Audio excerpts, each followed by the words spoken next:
Hello, आता आपण बघणार आहोत तुला जपणार आहेचा एपिसोड येऊ. इकडे अथर्व विचारात गुंतलेला असतो. मीरा तिथे येते आणि 2 कुल्फी घेऊन येते. मीरा बोलते, वेदाचे बाबा. तेव्हा अथर्व बोलतो की मीरा आय एम सॉरी, मला असं बोलायला नको होतं. तेव्हा मीरा बोलते की वेदाचे बाबा असं नका बोलू तुम्ही. तुम्हाला एक गोष्ट सांगू, तुमची महत्त्वाची मीटिंग आहे ना, तर तुम्ही फ्रेश माइंडने जा. तुम्ही कुठलाही विचार करू नका. तेव्हा अथर्व बोलतो की मीरा, तेव्हा मी खरंच त्या दिवशी असं बोलायला नको होतं. तेव्हा मीरा बोलते, वेदाचे बाबा, पाडव्याचा दिवस आपण विसरून जाऊयात ना. तेव्हा अथर्व बोलतो की मीरा असं नको बोलू ना, मला खूप गिल्टी वाटते. तेव्हा मीरा आय एम सॉरी खरंच.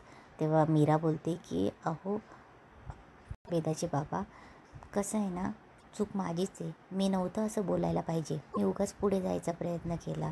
तेव्हा मीरा सांगू लागते की हे बघा, माझं लहानपणापासून माझं सगळंच गेलं, काहीच नव्हतं माझ्याकडे. माझं बालपण हिरावलं, माझी आई गेली, माझी ताई, बाबा होते, पण ह्या घराने मला सगळंच दिलं आहे. जीव देणारी, प्रेमाला प्रेम देणारी आई, दादासाहेब, अनन्याताई, वेदा, सगळं दिलं. त्यामुळे मी यातच समाधानी राहायला हवं होतं.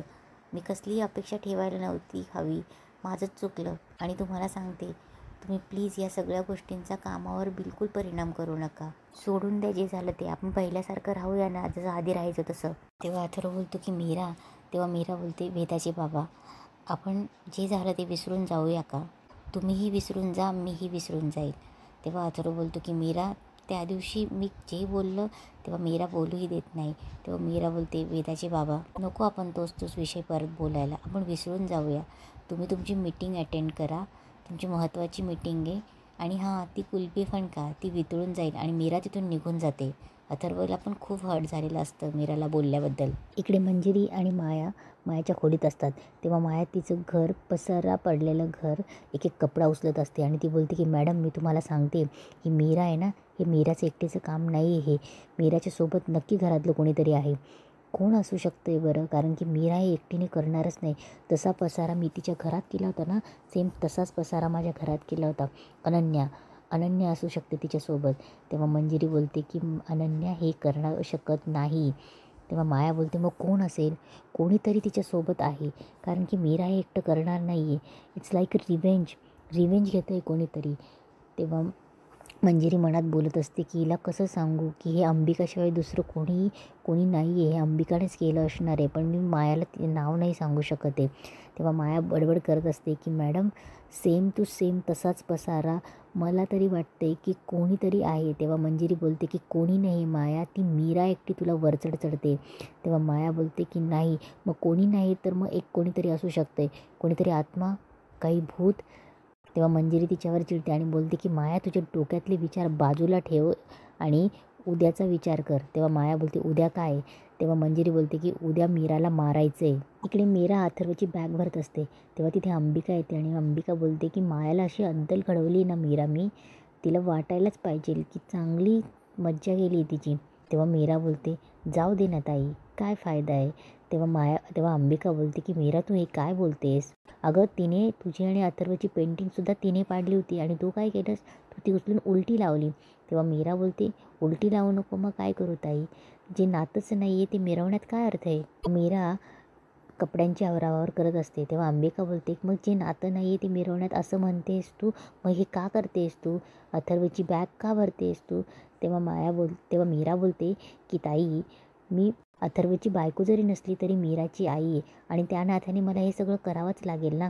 तेव्हा अंबिका बोलते की मीरा, नाते अशीच असतात अगं. नातं एकमेकांना जोडलेलं असतं, नात्याची गुंफण असते ती. तेव्हा मीरा बोलते की बाकीच्यांचं माहीत नाही मला ताई, पण माझी नाती अशीच आहे.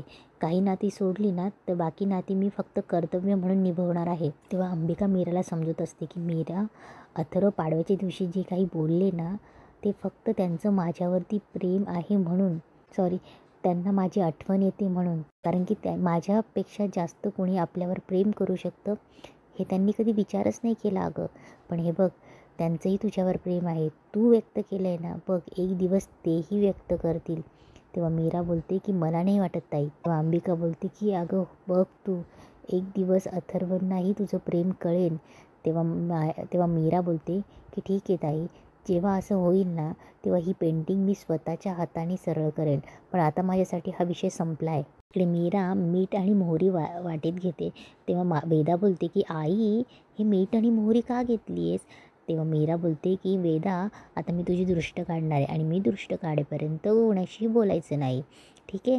तेव्हा मीरा तिची दृष्ट काढते आणि मीठ आणि मोहरी बेसिंगमध्ये टाकते. तेव्हा वेदा बोलते की आई, दृष्ट का काढतात? तेवढं तिथे नर्मदा येते आणि बोलते की तुला काय करायचं आहे गं? मोठ्यांनी जे केलं ना त्यांना असे प्रश्न विचारायचे नाही. तेव्हा मीरा बोलते की आत्या, काय झालं प्रश्न विचारला तर? लहान मुलांनी विचारलेल्या प्रश्नाची उत्तरं द्यायची असतात. तेव्हा नर्मदा बोलते, आमच्या वेळी असं कोणी करायचं नाही. आमचे आईवडील प्रश्न विचारले ना सरळ सांगायचे की तुम्हाला काय करायचं आहे आणि परत प्रश्न उलट करायचाही नाही. तेव्हा मीरा बोलते, विचारलं असतं ना तर तुम्ही आत्ता ह्या नसत्या. तेव्हा नर्मदा बोलते की म्हणजे? तेव्हा मीरा बोलते की म्हणजे काही प्रश्नांची उत्तरं शोधायची असतात. मुलांना प्रश्नांची उत्तरं दिल्यामुळे मुलं समंजस आणि हुशार होतात. त्यांना चांगले आणि वाईट याचा फरक कळतो. त्यामुळे मुलांनी प्रश्न विचारायलाच हवं. आत्या, तुम्ही पण स्वतःला प्रश्न विचारा. तेव्हा नर्मदा बोलते, का? त्याचं उत्तर तुम्हाला मिळेलच ना. आणि जर तुम्हाला विचारायचंच असेल तर अहिल्याला विचारा. तेव्हा नर्मदा बोलते की अहिल्या? कोण ही अहिल्या? तेव्हा मीरा बोलते, अहिल्या 31 ऑक्टोबरपासून बाई तुझ्या पायी या वेबसिरीजद्वारे आपल्याला भेटायला येते झी5वर, बघा हां. तेव्हा नर्मदा बोलते, हो हो बघेल. ती अहिल्या पण ना हिच्यासारखी चुरू बोलणारीच असणार. तेव्हा वेदा हसायला लागते. तेव्हा नर्मदा बोलते, हसते काय? आणि बावळट बोलून निघून जाते. तेव्हा वेदा आणि मीरा हसत असतात. तेव्हा वेदा बोलते, आई सांग ना, दृष्ट का काढतात? तेव्हा मीरा बोलते, सांगते.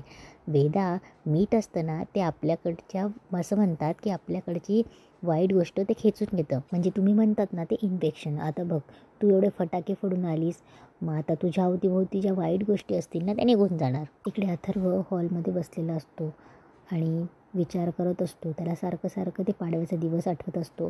तेव्हा तो मीराला बोललेला असतो की मी तुझ्यावर प्रेम करू शकणार नाही. त्यामुळे तो अस्वस्थ असतो. त्याला तेच आठवत असतं. तेवढं तिथे अनन्या येते आणि बोलते की दादा, तुझ्यासाठी कॉफी आणू का? तेव्हा अथर्व बोलतो की नाही, आता कॉफी पिली तर झोपता येणार नाही, उद्या सकाळी लवकर मीटिंगला निघायचं आहे. तेव्हा अनन्या बोलते की दादा, तू चालला आहेस? तेव्हा अथर्व बोलतो की हो, महत्त्वाची मीटिंग आहे. तेव्हा अथर्व बोलतो की आई पण म्हणाली जाऊ नये. तेव्हा अनन्या बोलते की मग मीरा वहिनीचं काय? तेव्हा अथर्व बोलतो की ती पण म्हणाली जा. तेव्हा अनन्या बोलते की ती म्हणणारच. अरे हे बघ दादा, अंबिका वहिनीसारखं प्रेम करणं आणि आयुष्यातून निघून जाणं ही दुर्दैवाची गोष्ट आहे. पण मीरा वहिनीसारखी मुलगी तुझ्या आयुष्यात येणं खूप चांगली गोष्ट आहे. अरे तिने सगळ्यांसोबत तुला भावना व्यक्त करून दाखवल्या आणि तू एक वियर्ड. तेव्हा अथर्व बोलतो की Ananya, I need some times. आता काय करायचे ते मला कळत नाही. तेव्हा अनन्या बोलते की ओके, टेक युअर टाईम. तेवढे तिथे त्या दोघं बोलत असतात. तेवढे तिथे मीरा येते आणि बोलते, वेदाचे बाबा उद्या सकाळी तुम्हाला पराठे करून दिले तर चालतील का? तेव्हा अनन्या बोलते की अगं वहिनी, हो, त्याला खूप आवडतात पराठे, दे करून दे. तेवढ्यात मीरा बोलते की ठीक आहे, मग मी उद्या सकाळी करते. मीरा जायला लागते. तेव्हा अथर्व बोलतो की मीरा, मला नको आहे. तेव्हा मीरा पुन्हा मागे वळते आणि बोलते की काय नको आहे?